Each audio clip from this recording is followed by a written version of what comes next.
Hello dear students, you are watching physics concept by पूजा।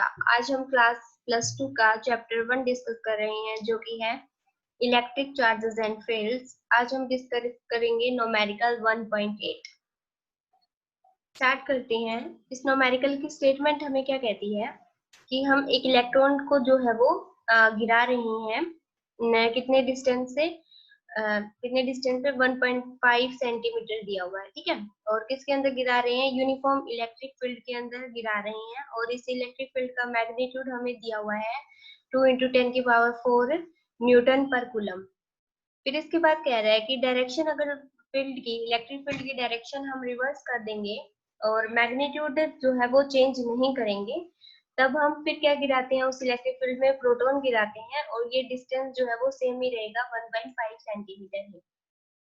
तो हमें find out क्या करना है? इस क्वेश्चन में हमें फाइंड आउट करना है कि कितना टाइम लगेगा इलेक्ट्रॉन को इतना डिस्टेंस और इतने इलेक्ट्रिक फील्ड में जब इसको फॉल करवाएंगे, और प्रोटॉन को कितना टाइम लगेगा, ठीक है। इसके बाद हमें कंट्रास्ट पे करनी है सिचुएशन, मतलब तुलना करनी है किसके साथ? इस पूरे मोशन की free fall, under free fall gravity जो मोशन होता है उसके साथ इसका कंपैरिजन करना है, ठीक है। तो सबसे पहले हम स्टार्ट करते हैं। यहाँ पर देखो क्या कह रहा है ये, इलेक्ट्रिक फील्ड। तो हम मान लेते हैं कि हमारी इलेक्ट्रिक फील्ड इस तरह से आ रही है। ये हमारी पॉजिटिव प्लेट है और ये जो है वो नेगेटिव प्लेट है, ठीक है। अब और ये डिस्टेंस कितना बता रहा है हमें? ये इलेक्ट्रिक फील्ड क्या होती है? इलेक्ट्रिक फील्ड की डायरेक्शन पॉजिटिव से नेगेटिव की तरफ होती है ना, मतलब पॉजिटिव चार्ज से तो अवे जाती है और नेगेटिव चार्ज के टुवर्ड्स आती है, ठीक है। और यहाँ पर ये डिस्टेंस हमें कितना दिया हुआ है? 1.5 सेंटीमीटर दिया हुआ है। और जो इलेक्ट्रिक फील्ड का मैग्नीट्यूड है वो भी, उसकी वैल्यू भी हमें गिवन है। तो जब हम इस इलेक्ट्रिक फील्ड में एक क्या करेंगे, इलेक्ट्रॉन को गिराएंगे, ठीक है। तो इलेक्ट्रॉन यहाँ पर हमने जब गिराया इलेक्ट्रॉन को, तो इसके ऊपर जो है इलेक्ट्रिक फील्ड से, इलेक्ट्रिक फील्ड की डायरेक्शन तो ये है, और इलेक्ट्रॉन पर एक फोर्स लगता है opposite to the direction of electric field. तो इलेक्ट्रॉन पर किस डायरेक्शन में फोर्स लगेगा? डाउनवर्ड डायरेक्शन में एक फोर्स लगेगा। और कितना फोर्स लगेगा? Q E. ये वाला फॉर्मूला कहाँ से आया है? तो इससे प्रीवियस वीडियोस में हमने डिस्कस किया है कि जो इलेक्ट्रिक फील्ड होती है क्वांटिटी, वो किसके इक्वल होती है? फोर्स अपॉन में चार्ज।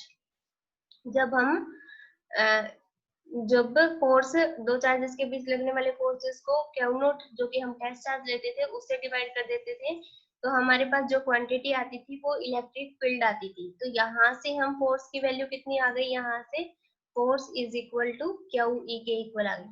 तो इतना फोर्स पॉजिटिव चार्ज में पर तो लगता है इलेक्ट्रिक फील्ड की डायरेक्शन में ही, और नेगेटिव चार्ज पर लगता है opposite to the direction of electric field.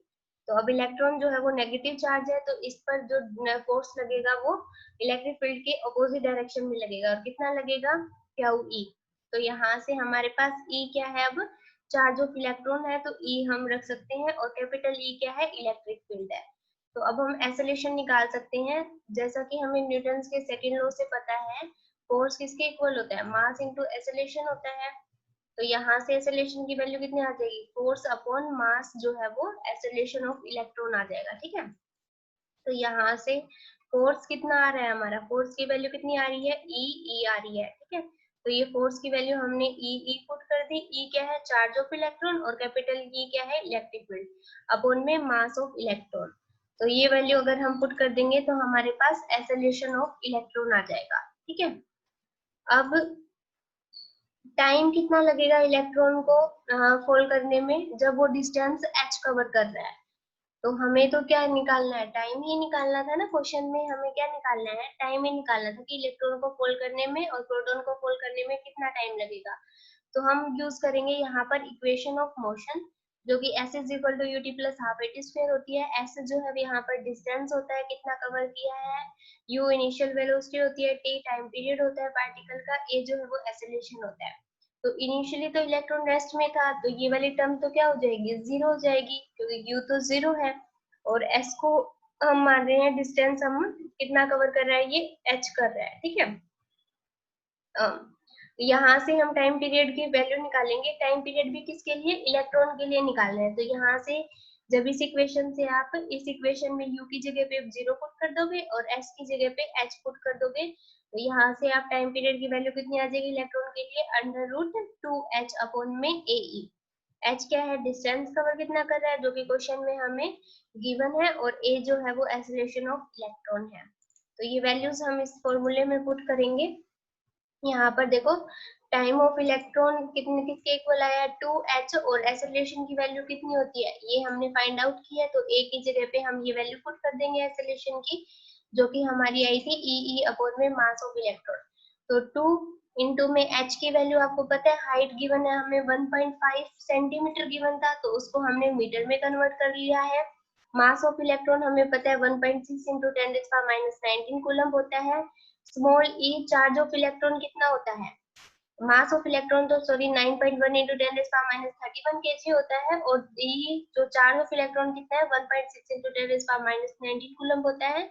और इलेक्ट्रिक फील्ड का मैग्नीट्यूड भी हमें क्वेश्चन में गिवन है 2 इंटू 10⁴ न्यूटन पर कूलम। तो जब ये सारी वैल्यूज आप इस इक्वेशन में पुट करोगे तो आपके पास कितना आ जाएगा, टाइम पीरियड इलेक्ट्रॉन को 2.9 इंटू 10⁻⁹ सेकेंड आया, ठीक है। तो इस तरह से हमने इलेक्ट्रॉन का टाइम पीरियड निकाल लिया है। नेक्स्ट हम देखते हैं प्रोटॉन के लिए। अब हमें क्वेश्चन में गिवन था कि अब हमें इलेक्ट्रिक फील्ड की वैल्यू को, जो इलेक्ट्रिक फील्ड है उसको रिवर्स कर देना है। मतलब पहले हमारी पॉजिटिव प्लेट नीचे वाली थी, अब हम पॉजिटिव प्लेट को जो है वो ऊपर कर देते हैं। मतलब इलेक्ट्रिक फील्ड की डायरेक्शन को हमने क्या कर दिया है, रिवर्स कर दिया है। अब इलेक्ट्रिक फील्ड की डायरेक्शन क्या होगी, पॉजिटिव चार्ज से अवे, और यूनिफॉर्म इलेक्ट्रिक फील्ड है तो यूनिफॉर्म इलेक्ट्रिक फील्ड को हम किससे दिखाते हैं, इक्वी डिस्टेंस पैरेलल लाइन से दिखाते हैं यूनिफॉर्म इलेक्ट्रिक फील्ड को, ठीक है। तो ये हमारे पास इलेक्ट्रिक फील्ड की डायरेक्शन होगी। अब हम इलेक्ट्रॉन की जगह पे एक प्रोटॉन गिराएंगे। प्रोटॉन कैसा होता है, पॉजिटिव चार्ज होता है, तो इस पर इलेक्ट्रिक फील्ड की डायरेक्शन में ही एक फोर्स लगेगा, और कितना फोर्स लगेगा, क्यू ई। अब यहाँ पे चार्ज ऑन प्रोटॉन, और ई क्या है, इलेक्ट्रिक फील्ड की इलेक्ट्रिक फील्ड है। तो इसी तरह से जैसे हमने पहले किया है इलेक्ट्रॉन के लिए, वैसे ही एक्सेलरेशन निकालेंगे प्रोटॉन का। एक्सेलरेशन कितना होता है, फोर्स अपॉन में मास ऑफ प्रोटॉन। अब मास ऑफ प्रोटॉन लेंगे क्योंकि हम प्रोटॉन के लिए टाइम पीरियड निकाल रहे हैं, ठीक है। फोर्स की वैल्यू हमने ई देख ली है यहाँ से। तो अब नेक्स्ट हम देखते हैं इसके लिए टाइम पीरियड कितना होगा। तो वही हम क्या करेंगे, डिस्टेंस हमें सेम ही बोला है h है, और टाइम पीरियड किसके निकालेंगे, जो इक्वेशन ऑफ मोशन होती है s is equal to ut plus half at square. तो ये वाली इक्वेशन पुट करके इसी तरह से u जो है वो 0 का इनिशियली, और s की जगह पे हम h रखेंगे।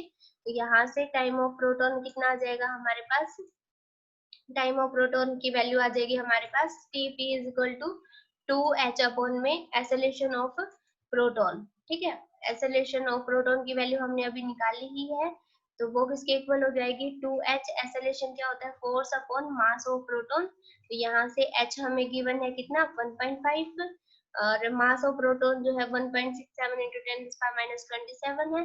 और प्रोटॉन पे मास सेम ही होता है, बस पॉजिटिव चार्ज आ जाएगा 1.6 इंटू 10⁻19 कूलम। तो हम सिर्फ मैग्नीट्यूड की बात कर रहे हैं यहाँ पर, इसलिए साइन को कंसिडर नहीं कर रहे हैं। ई जो है वो इलेक्ट्रिक फील्ड का मैग्नीट्यूड है। तो जब ये वैल्यू आप पुट करोगे तो आपके पास आंसर आ जाएगा 1.3 इंटू 10⁻⁷ सेकेंड। देखो इलेक्ट्रॉन को कितना टाइम लग रहा था, 10⁻⁹ लग रहा है, और प्रोटॉन को लग रहा है 10⁻⁷। मतलब ज्यादा टाइम किसको लग रहा है, प्रोटॉन को लग रहा है। प्रोटॉन को ज्यादा टाइम क्यों लगेगा, क्योंकि प्रोटॉन जो है वो एक हैवी पार्टिकल है एज कम्पेयर टू इलेक्ट्रॉन, ठीक है। फिर हमसे बोला है कि आप इसको तुलना करो किसके साथ, एक्सेलरेशन ड्यू टू ग्रेविटी के साथ। तो यहाँ पर देखो, अब एक्सेलरेशन जब हम प्रोटॉन का निकालेंगे तो वो आता है हमारे पास 10⁻12 में। इसी तरह से जब एक्सेलरेशन ऑफ इलेक्ट्रॉन आप निकालोगे, कैसे निकालोगे, तो आपको पता है इलेक्ट्रॉन पर चार्ज कितना होता है, 1.6 इंटू 10⁻⁻19। ई की वैल्यू आपको गिवन है, और मास ऑफ प्रोटॉन भी आपको गिवन है। तो जब ये वैल्यू आप इसमें यहाँ पर पुट कर दोगे तो यहाँ पर ये वैल्यू आती है 10⁻12 में। और इसी तरह से जब इलेक्ट्रॉन का निकालोगे तो वो 10⁻15 आएगा मीटर पर सेकंड स्क्वायर। यहाँ पे कुछ भी वैल्यू हो सकती है, लेकिन हम 10 की पावर ही देख रहे हैं। जबकि जो एक्सेलरेशन ड्यू टू ग्रेविटी होता है वो 9.8 मीटर पर सेकंड स्क्वायर होता है, जो कि इसके कंपैरिजन बहुत ही स्मॉल है। तो यहाँ पर हम एक्सेलरेशन ड्यू टू ग्रेविटी को क्या करते हैं, नेग्लेक्ट कर सकते हैं।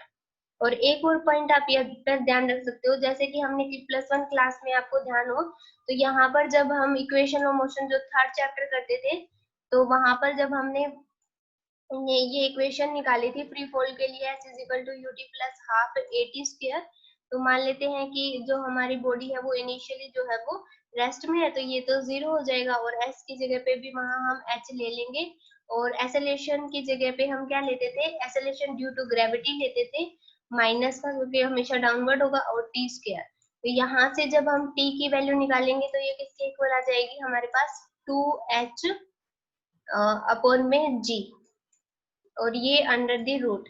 यहाँ पे आपने देखा जो हम टाइम पीरियड अभी इस केस में डिस्कस कर रहे थे, तो वो जो क्वांटिटी है वो मास पर डिपेंड कर रही है। देखो यहाँ पर ये मास की टर्म आ रही है, लेकिन जब हम सिर्फ acceleration due to gravity free fall का केस डिस्कस करते थे इक्वेशन ऑफ मोशन में, तो यहाँ पर देखो जो आपका टाइम पीरियड है वो मास ऑफ बॉडी पर डिपेंड नहीं कर रहा है, ठीक है।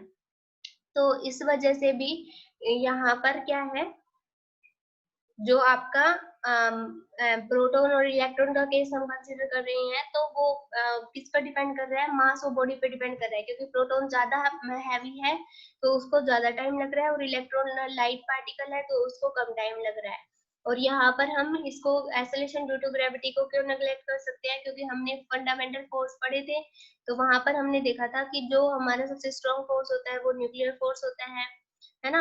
उसके बाद जो है वो इलेक्ट्रोस्टैटिक फोर्स होता है, फिर ग्रेविटेशनल फोर्स आता है। तो ग्रेविटेशनल फोर्स जो है वो वीक फोर्स इन नेचर है, तो इसलिए हमें इलेक्ट्रोस्टैटिक फोर्स की कंपैरिजन इसको क्या कर सकते हैं, नेग्लेक्ट कर सकते हैं। ठीक है, तो ये न्यूमेरिकल था आपका 1.8। आई होप आपको ये न्यूमेरिकल क्लियर हो गया होगा। Thanks for watching. If you like the video please share and subscribe the video.